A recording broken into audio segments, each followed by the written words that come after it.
he states in the Quran, and this is what the believers, they state, وَسِعَ رَبُّنَا كُلَّ شَيْءٍ عِلْمًا وَعَلَى اللَّهِ تَوَكَّلْنَا. He says, Allah subhanahu wa ta'ala, He has knowledge about everything. And upon Allah subhanahu wa ta'ala we rely.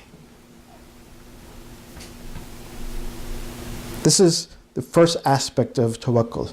Realization and understanding that Allah subhanahu wa ta'ala has knowledge of everything. When you want to rely on someone, and quite often we do this in our everyday life. From the most simplest of things to the most complex of things. At work we may rely on our colleagues to get their job done so that we can do our own job, or we're working together on a project, so we rely upon them. To some extent, we put our trust in them, that okay, we have to get this task finished. So we rely on them to do their part, and we do our own part. We don't, at least someone who is working together, and again, who trusts his colleagues, he doesn't overstep his own bounds. Of course, you got some people who do that. That's because they don't have trust in the other person. They say, yeah, we're supposed to work together, but they'll do their job and your job too. Although they won't, sometimes they don't do your job the way it should be done. But they think that, well, you know, I'm going to do it all. Why? Because they don't trust you. But when you put your trust in someone, that trust is based on at least one aspect, and that aspect is that, well, I'm putting my trust in this colleague of mine, or even sometimes our own family members. Well, husband and wife, they have a schedule made up, and they say, okay, well, today you pick up the kids, tomorrow I pick up the kids. And they have this trust. And they're relying on each other to fulfill that task which they'd agreed upon. Rather than saying, okay, well, today you pick up the kids, and tomorrow I pick up the kids, but you go behind and you drive up to the school, see, did they really pick up the kids or not? This would mean that they don't have trust. But once you trust that individual, then you're relying upon them. You know that, okay, well, whatever happens, they're going to do what they have promised to do. So when you have someone like Allah subhanahu wa ta'ala, you put your trust in Allah subhanahu wa ta'ala, who has knowledge. His knowledge encompasses everything. Then why not put your trust in Him? He is the one that you should put your trust in, your absolute trust. Because no one has knowledge like Allah subhanahu wa ta'ala. In Surah Ali Imran, Allah subhanahu wa ta'ala, again, He highlights this aspect of trust. In verses 159 and verse 160, Allah subhanahu wa ta'ala, He states in 159, part of that verse, He says, فَإِذَا عَزَمْتَ فَتَوَكَّلْ عَلَى اللَّهِ إِنَّ اللَّهَ يُحِبُّ الْمُتَوَكِّلِينَ. He says that if you have decided to do something, you've become resolute about something, to accomplish something. He says, put your trust in Allah subhanahu wa ta'ala. For surely Allah subhanahu wa ta'ala, He loves those who are, or those who put their trust in Him, those who are trusting. And this is something, again, that Imam Hussein did. He was resolute. But what was that resolution about? To correct the ummah of his grandfather. To do amr bil ma'ruf wa nahy al munkar. That's what he was resolute about. And no matter what difficulty he was faced with. Even we see that when Imam Hussein alayhi salatu wasalam, in the journey, he was informed about the shahadat, the martyrdom of Muslim ibn Aqil, because he put his trust in Allah subhanahu wa ta'ala, because he intended to achieve something. And again, for those who weren't here before, we mentioned that the goal of Amr bil Ma'ruf and Nahy Munkar, to enjoin good and to forbid wrong, is not to seek power and position. Because some will make that or pose that question. Well, if he went to correct the ummah, if he went to oppose an individual who gained power, political power, that should not have had power at that time, then he did not win the battle. But that leads us back to the question of what was the mission of Imam Hussein? Was it to assume power? Was it to gain something worldly? No, absolutely not. If it would happen, then it happened. But that was not his objective. His objective was to, again, to raise the consciousness of the ummah. To present to them what was correct, and a correct aspect of leadership. So we see that such a goal, such a mission needed reliance upon Allah subhanahu wa ta'ala. So even after he heard the unfortunate news of the shahadat of Muslim ibn Aqil, he did not turn back. He did not, again, as we say, psych himself out, thinking, well, what I want to accomplish, this is not going to work. Or no one would heed this. At one point, yes, the individuals in Kufa, the people in Kufa, they were writing letters saying that they wanted change, they wanted to stand up for what is right, but now they've completely turned their back on this idea. For some people, they will look at the odds and they will say, well, it's impossible for me to accomplish this. That no one is on my side. I'm going to be outnumbered. But because Imam Hussein alayhi wasallam, he put his trust in Allah subhanahu wa ta'ala, and Allah subhanahu wa ta'ala, he has knowledge of everything.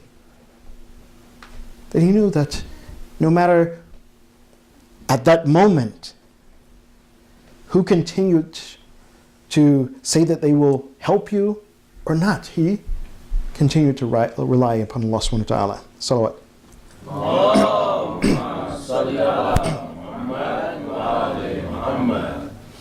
So Allah subhanahu wa ta'ala, he says that when you are resolute about something, when you've decided something,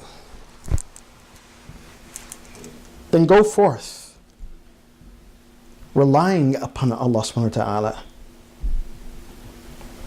In verse 159 of Surah Al-Imran, verse 160, then Allah subhanahu wa ta'ala, he solidifies this idea. He says, إِن يَنْصُرُكُمُ اللَّهُ فَلَا غَالِبَ لَكُمْ. He says, whoever Allah subhanahu wa ta'ala helps and aids, then there's no one that can overcome you. There's no one that can defeat you. وَإِن يَخْذُلْكُمْ فَمَنِ الَّذِي يَنْصُرُكُمْ مِنْ بَعْدِهِ. And if Allah subhanahu wa ta'ala forsakes you, he leaves you to yourself. That if one thinks that, well, I don't need to put my trust in Allah subhanahu wa ta'ala, I'll just trust myself. I would trust my own intellect, my own instinct. I would trust anyone else, but I won't put my trust in Allah subhanahu wa ta'ala. Then Allah says, so who will help you in that moment? That if Allah subhanahu wa ta'ala helps you, that you put your trust in Allah subhanahu wa ta'ala and you seek the help of Allah subhanahu wa ta'ala, he says that at that point, فَلَا غَالِبَ لَكُمْ, that no one can defeat you. No one can stop you. But if, again, you haven't put your trust in Allah subhanahu wa ta'ala, وَيَخْذُلُكُمْ اللَّهُ, meaning that since you haven't put your trust in Allah, then Allah, he leaves you to yourself. He leaves you to yourself and your assumption that there's someone other than Allah subhanahu wa ta'ala that can help you. He says, who will help you after that? فَعَلَى اللَّهِ يَتَوَكَّلِ الْمُؤْمِنُونَ. This is what he says it in. And upon Allah subhanahu wa ta'ala, the believers, they rely. In other words, the believers understand that when we rely upon Allah subhanahu wa ta'ala, no matter if the odds are against us, by relying upon Allah subhanahu wa ta'ala, فَلَا غَالِبَ لَكُمْ, then there's no one that can defeat you. There's no one that can defeat you. And we see this again in the example of Imam Hussein alayhi salatu wasalam, that again, he did not rely upon anyone but Allah subhanahu wa ta'ala. His trust was solely in Allah subhanahu wa ta'ala. Even to the point that on the eve of Ashura, on Tasu'a, that he knew that the battle would begin and that tomorrow anyone who stood with him, they would be martyred. This is why on that night he cut out the lights. He told his companions, he told his Ahlul Bayt, he says that tomorrow if you go out onto that battlefield, martyrdom is certain. Martyrdom is certain. He says, and in this night I relieve all of you that if you want to go, then go. In other words, what he's showing is this, look, I don't need anyone but Allah subhanahu wa ta'ala. Allah subhanahu wa ta'ala, He is the one upon whom I rely.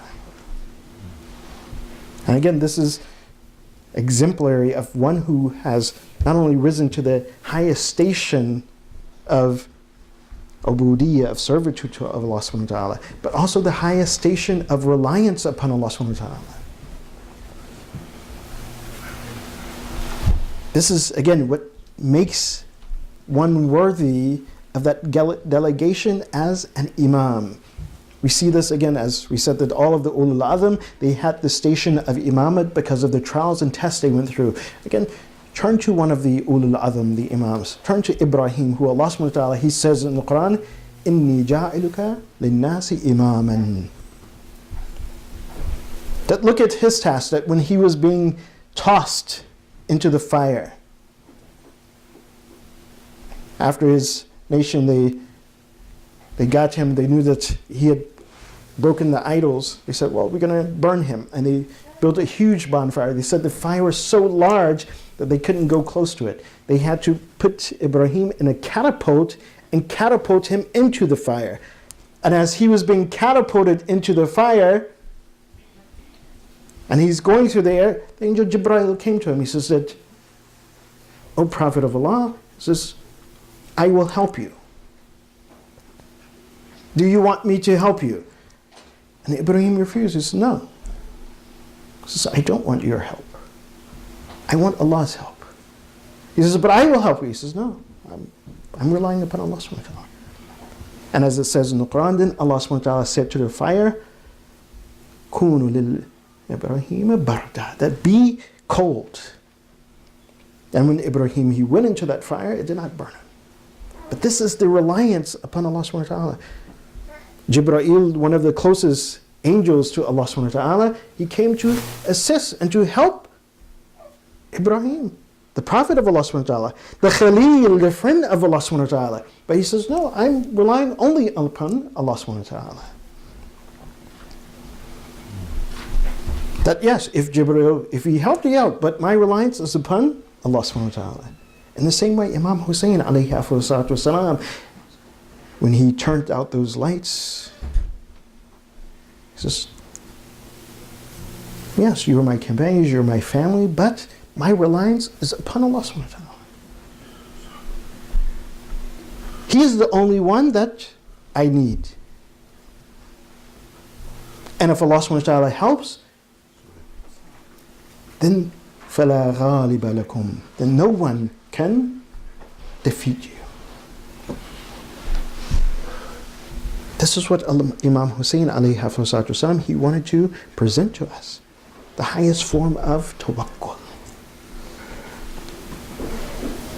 This is what he wanted to instill in us. That if we rely upon Allah subhanahu wa ta'ala, no matter what the odds are, Allah subhanahu wa ta'ala, He will help. He will make us successful. Even if the entire ummah is going in one direction and it needs to be corrected, even if the entire world is submitting and capitulating to oppression, then being a voice of justice, relying upon Allah subhanahu wa ta'ala to make sure that idea and that concept of justice is not removed, that the banner of justice is rising. When we rely upon Allah subhanahu wa ta'ala, فَلَا غَالِبَ لَكُمْ. But when we put our trust in someone else, think, well, I have a companion, I have a friend, he will stand beside me. What if he doesn't stand beside you? What if he cowers? But if you trust in Allah subhanahu wa ta'ala, then none of that matters. And the banner of justice will rise.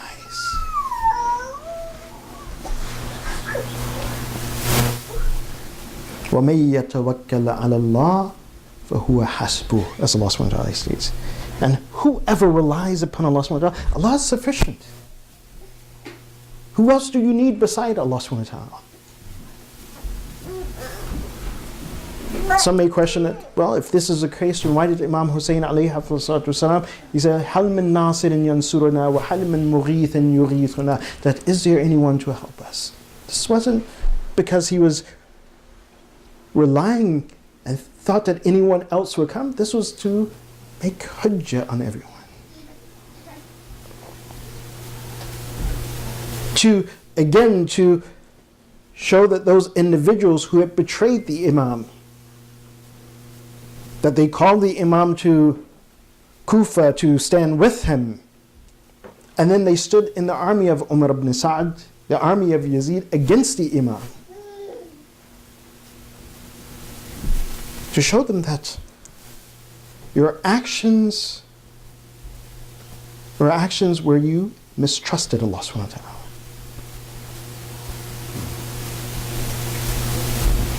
Your actions will be those actions that will condemn you.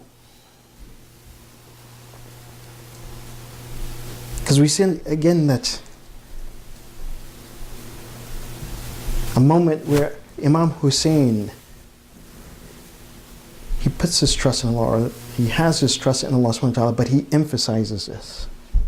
We mentioned that from the beginning of his journey, he gave the will to his brother that my success is only by the will of Allah subhanahu wa ta'ala. And in Allah subhanahu wa ta'ala I have put my trust. At every moment of his journey, even after hearing the shahadat of Musib ibn Aqil, he continued to move forward. The night of Tasu'a, he told his families, his companions, his friends, he says that you don't have to companion me tomorrow, and I will forgive you, that you will not be held accountable for what happens tomorrow if I go upon the battlefield alone by myself. But of course they stayed. In the final moments of that battle of Karbala, when Imam Hussein stood alone, in the final moments of Karbala, imagine this, the Imam alone on the plains of Karbala, his companions all martyred, his family all slain. And this was a moment when the Imam had been attacked, that he was shot with spears and arrows. It said that while one of the arrows were sticking in the chest of Imam Hussein, he made this supplication He said, "O Allah, that I rely upon you in the state of feebleness, in the state of weakness. While I am da'if," meaning that at this moment that he is thirsty.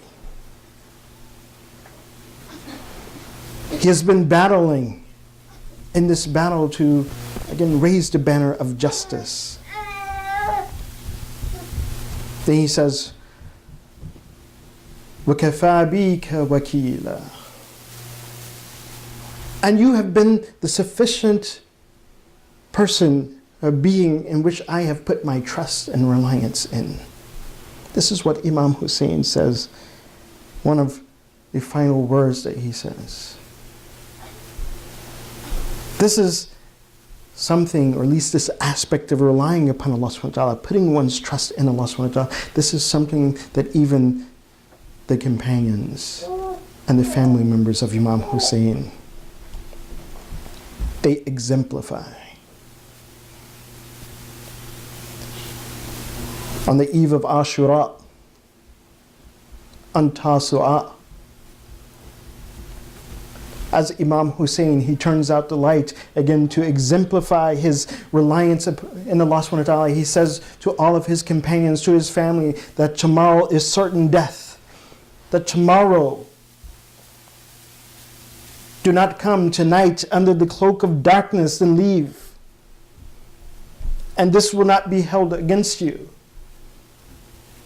They said that when Imam Hussein, he turned back on the lanterns, that he saw all of his companions standing there.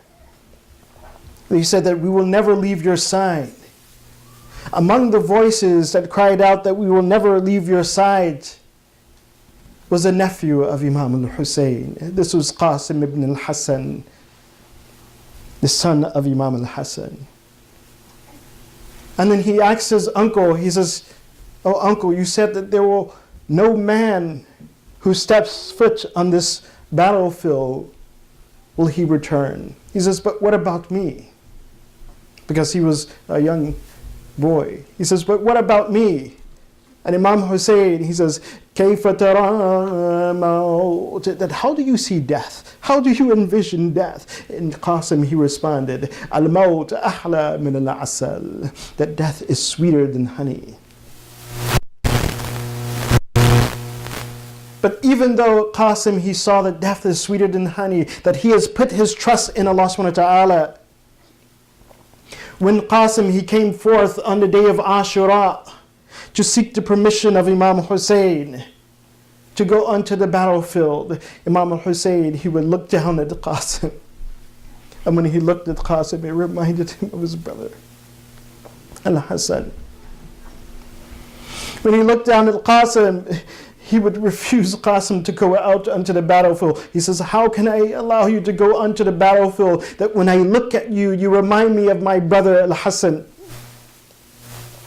When I look at you, you remind me of the words that my brother said. He wanted me to take care of you. So if I allow you to go forth and you will become shaheed, then I have not fulfilled this duty